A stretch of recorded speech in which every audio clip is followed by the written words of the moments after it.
We have some races to call at this hour. We can project that in Mississippi, the winner of that race, former President Donald Trump, picks up 6 electoral votes in Mississippi. He also wins Ohio, 17 electoral votes. Used to be a battleground state. Trump has won Ohio before. He wins it again tonight. Of course, we're watching the Ohio Senate race right now. The Democrat Senator Sherrod Brown seeking a 4th term, trailing businessman Bernie Moreno, who's never run before. Colombian roots. He leads by almost 5 points here.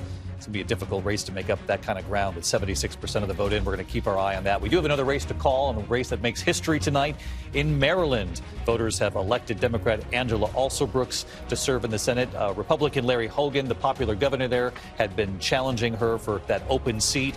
Angela Alsobrooks becomes the next senator from the state of Maryland, and Linsey Davis, she makes history, and a lot of history made tonight. She'll be the second black woman elected to the Senate on this election night. We're talking about Carol Moseley Braun and Kamala Harris. Obviously, prior to this day, in our country's nearly 250-year history, you'd only had 2 black women ever elected to the U.S. Senate, and tonight you have 2 more.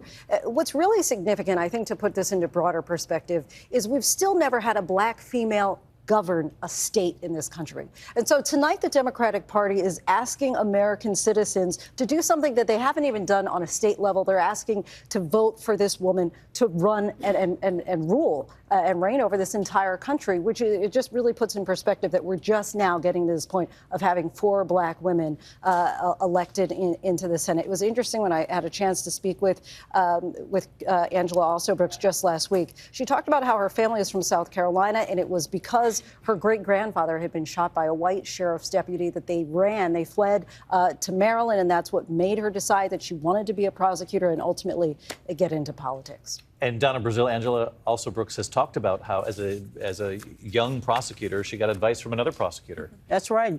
Vice President Kamala Harris was elected prosecutor in 2004. She mentored Angela Alsobrooks, but I also have to take a moment of personal pride. She was my first intern on Capitol Hill. So I'm very excited about that, but she's been a terrific executive. In both her primary campaign, she was outraised almost 10-1, as well as in general election. Look, Larry Hogan is a great guy.